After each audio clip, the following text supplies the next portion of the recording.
আমরা জেনে নেব কুরবানির সঠিক ইতিহাসটা কোথা থেকে আমরা পেলাম। আল্লাহ রাব্বুল আলামিন সূরা হজের মধ্যে বলেছেন, লিকুল্লি উম্মাতিন জাআলনা মানসাকা, প্রত্যেকটা উম্মতের জন্য আমি এই কুরবানিকে আবশ্যকীয় করেছি, ফরজ করেছি। এবং সূরা কাউসারের আয়াত নাম্বার 2 যদি আমরা দেখি, আল্লাহ সুবহানাহু ওয়া তাআলা ওইখানে বলেছেন, ফাসল্লি লিরাব্বিকা ওয়ানহার, আপনি নামাজ পড়ুন এবং কি করুন, কুরবানি করুন।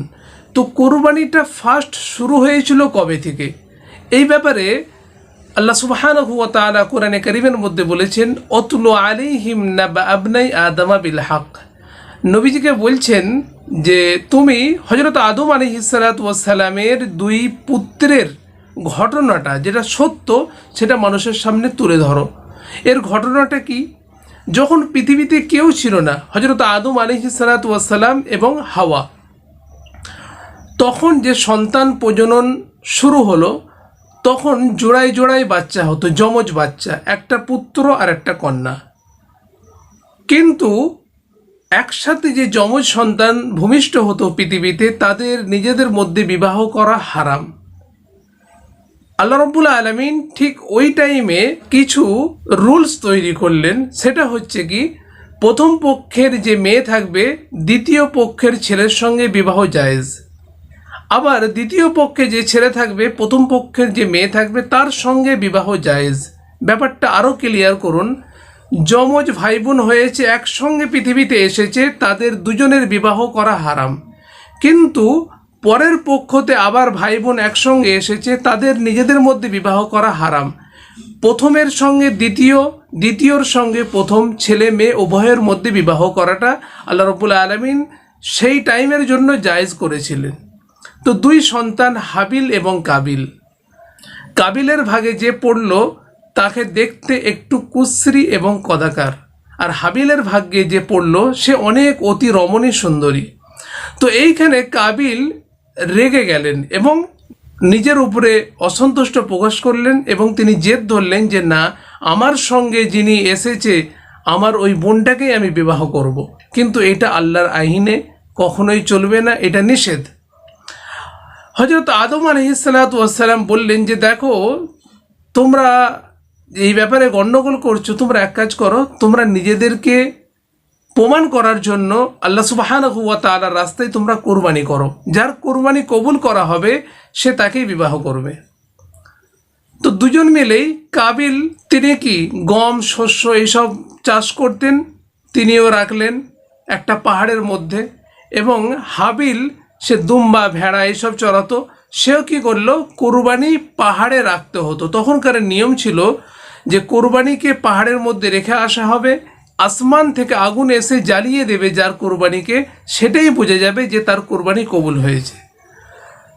তো ঘটনাক্রমে কি দেখা গেল যে এইখানে কাবিলের কুরবানিটা কবুল হলো না, হাবিলের কুরবানিটা কবুল হলো। কেন? হাবিল ন্যায়ের পক্ষে রয়েছে। তো তখন রেগে গিয়ে কাবিল বলল তার ভাইকে, লাকতুলান্নাক, আমি তোমাকে হত্যা করব। কিন্তু এই ক্রোধের, এই হত্যার কথা শুনে হাবিল একটুও বিচলিত হলেন না, তিনি ক্রোধের বদলে ক্রোধ দেখালেন না। তিনি বললেন, ইন্নামা ইয়াতাকাব্বারুল্লাহু মিনাল মুত্তাকিন, আল্লাহ সুবহানাহু ওয়া তাআলা শুধুমাত্র মুত্তাকিনদেরই কোরবানিকে কবুল করেন এবং মুত্তাকিনদেরকেই পছন্দ করেন। তো যাই হোক, এরপরে নিজেদের মধ্যে খুনোখুনি হবে, কাক আসবে, কিভাবে মাটি দেবে, পুরো প্র্যাকটিক্যাল বিরাট বিস্তারিত ঘটনা, আমি সেইখানে যাব না। যেইটুকুন প্রয়োজন আমি নিলাম যে ফার্স্ট কোরবানিটা কিভাবে এসেছিল এবং সবথেকে ভালো রূপ ধারণ করেছিল কোরবানির নবীনা হযরত ইব্রাহিম আলাইহিস সালাতু ওয়াস সালামের টাইমে। নবী ইব্রাহিম আলাইহিস সালাতু ওয়াস সালাম অনেক বছর ধরে সন্তানের কামনা করছে, কিন্তু সন্তান হচ্ছে না। তিনার বয়স যখন 86 বছর, তখন আল্লাহ সুবহানাহু ওয়া তাআলা তিনাকে সন্তান দিলেন এবং ইব্রাহিম আলাইহিস সালাতু ওয়াস সালাম আল্লাহর কাছে দোয়া করলেন, রব্বি হাবলি মিনাস সালিহিন, আল্লাহ আমাকে একটা নেক সালিহ বাচ্চা দাও। ফাবাশশারনাহু বিগুলামিন হালিম, আল্লাহ সুবহানাহু ওয়া তাআলা একজন সৎ, কর্মশালী এবং ভালো বিজ্ঞ প্রজ্ঞাবান ছেলেকে দান করলেন। দেখুন, আল্লাহর নামে কোরবানিটা কি জিনিস সেটা বোঝার চেষ্টা করুন। যে ত্যাগ, সব থেকে নিজের পছন্দনীয় বস্তুটাকে কোনো কোশ্চেন ছাড়াই আল্লাহর দরবারে পেশ করা, তবেই তো ইব্রাহিম আলাইহিসসালাতু ওয়াসসালাম গোটা পৃথিবীতে কিয়ামত পর্যন্ত তিনার নাম টিকে থাকবে যে তিনি আল্লাহর দরবারে কেমন পরীক্ষা দিয়েছিলেন। ফালাম্মা বালাগা মাআহু সায়া, যখন হযরত ইসমাঈল আলাইহিসসালাতু ওয়াসসালাম, তাফসীরের মধ্যে রয়েছে 13 বছর বয়সে পৌঁছলেন বা চলাফেরা করতে শিখলেন, ক্বালা ইয়া বুনাইয়া ইন্নী আরা ফিল মানাম, তিনি স্বপ্ন দেখলেন। আল্লাহ সুবহানাহু ওয়া তাআলা তাকে হুকুম করছেন যে তুমি কি করো, তোমার সন্তানকে, তোমার কাছে যেহেতু সবথেকে প্রিয় দামি জিনিস, তুমি আমার রাস্তায় তাকে কোরবানি করো। আপনারা জানেন যে নবীদের স্বপ্নটা হচ্ছে কি, ওইটাই সত্য। তিনি এটা দেখার পর ছেলেকে বললেন, আন্নী আযবাহুকা, আমি তোমাকে জবাহ করছি, এটা আমি যেন দেখলাম। ফানজুর মাযা তারা, তো তোমার বক্তব্য কি? হযরত ইসমাঈল আলাইহিসসালাতু ওয়াসসালাম কত প্রজ্ঞাবান, কত জ্ঞানী ছিলেন। ওই টাইমে তিনি বলছেন, ইয়া আবাতি ইফআল মা তুমার, ও আমার পিতা, আল্লাহ রাব্বুল আলামিন যে হুকুমটা করেছে আপনি সঙ্গে সঙ্গে পালন করুন। আল্লাহু আকবার। ভাবতে পেরেছেন? সাতাজিদুনি ইনশাআল্লাহু মিনাস সাবিরিন, আমাকে আপনি সবরকারীদের মধ্যে থেকে একদিন ইনশাআল্লাহ পেয়ে যাবেন। ফালাম্মা আসলামা ওয়াতাল্লাহু লিল জাবিন, যখন তিনারা দুজনেই সহমত পোষণ করলেন এবং কুরবানি করার জন্য ঝুঁকে পড়লেন, ওয়ানাদাইনাহু ইয়া ইব্রাহিম, আমি ইব্রাহিমকে আওয়াজ দিলাম, কদ সাদ্দাকতা রুইয়া, হে ইব্রাহিম, তুমি স্বপ্নটাকে, আমার হুকুমটাকে তুমি বাস্তবে রূপ ধারণ করে দিয়েছো।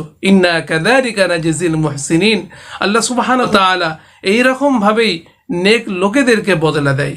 ঘটনাটা কি ছিল, যে তিনি তিনার সন্তানকে শুইয়ে দিয়ে ছুরি চালাতে যাবেন, ঠিক ওই টাইমে আল্লাহ সুবহানাহু ওয়া তাআলার পক্ষ থেকে জান্নাত থেকে, আসমান থেকে একটা দুম্বা এসে সেই জায়গায় শুয়ে পড়ল এবং সেই দুম্বাটাকে কোরবানি করা হলো। অফাদাইনাহু বিযিবহিন আযীম, এবং একটা বড় কুরবানি আল্লাহ রাব্বুল আলামিন করিয়ে নিলেন দুম্বার দ্বারায়। তো এইখানে কি বোঝা গেল, ইব্রাহিম আলাইহিসসালাতু ওয়াসসালামের কাছে সবথেকে পছন্দনীয় জিনিস যেটা তার সন্তান, তিনি উৎসর্গ করলেন আল্লাহ সুবহানাহু ওয়া তাআলার দরবারে কোনো কোশ্চেন ছাড়াই। ভাবতে পেরেছেন আমাদের মধ্যে কেউ পারবে এই পরীক্ষা দিতে? এই পরীক্ষার মার্কশিট, এই পরীক্ষার রেজাল্ট কি হয়েছিল, এইটা গোটা পৃথিবীবাসীর কাছে আল্লাহ সুবহানাহু ওয়া তাআলা পৌঁছতে চাইছেন। কেন? আল্লাহ রাব্বুল আলামিন ইব্রাহিম আলাইহিসসালাতু ওয়াসসালামকে গ্রেড A+ দিয়েছেন এবং এত ভালো লেগেছে, তিনি চেয়েছেন যে গোটা পৃথিবীর মানুষ এই হুকুমটাকে পালন করুক এবং কিয়ামত পর্যন্ত যাতে বুঝতে পারে যে রবের প্রতি মানুষের ভালোবাসা, রবের নামে উৎসর্গ করা, কোরবানি করা কতটা দামি জিনিস হতে পারে। এটাই শিক্ষা কোরবানির। আমরা নিজেরা কোরবানির টাইমে একটা বিরাট বড় গরু কিনে ফেললাম, পাশ থেকে আমাকে কেউ স্যালুট দিচ্ছে, আহ কতই না সুন্দর, কত দাম নিয়েছে। মনে রাখবেন, কোরবানিতে কত দাম এবং কত বড় এটা কোনো ম্যাটারই নয়। আপনি আল্লাহর জন্য কতটা করতে পারছেন, আপনার হৃদয় আল্লাহকে কতটা কাছের করতে পেরেছে, সেটাই হচ্ছে বড় কথা। আল্লাহ রাব্বুল আলামিন বলছেন, লা ইয়ানালাল্লাহু লুহুমুহা ওয়ালা দিমাউহা, আল্লাহ রাব্বুল আলামিনের কাছে কোরবানির গোশত এবং কি কোনো রক্ত পৌঁছয় না। ওয়ালাকিন ইয়ানালুহু তাকওয়া মিনকুম, তোমাদের মধ্যে যে পরহেজগার রয়েছে সেই পরহেজগারিটা আল্লাহ সুবহানাহু ওয়া তাআলার কাছে পৌঁছয়। তাহলে আমরা বুঝতে পারলাম ইনশাআল্লাহ কোরবানির প্রেক্ষাপট এবং কোরবানি আমরা কি থেকে পেলাম। এবং শেষ একটা হাদিস রয়েছে, সাহাবীরা আল্লাহ নবীকে জিজ্ঞাসা করবেন, মা হাদিহিল আযাহি, কোরবানিটা কি ইয়া রাসূলুল্লাহ? নবীজি বলবেন, সুন্নাতু আবিকুম ইব্রাহিম আলাইহিসসালাতু ওয়াসসালাম, এটা তোমাদের পিতার সুন্নত নবী ইব্রাহিম আলাইহিসসালাতু ওয়াসসালামের। তিনারা জিজ্ঞাসা করবেন, ফামা লানা ফিহা ইয়া রাসূলুল্লাহ, আমাদের জন্য কি উপকার রয়েছে এই কোরবানির মধ্যে?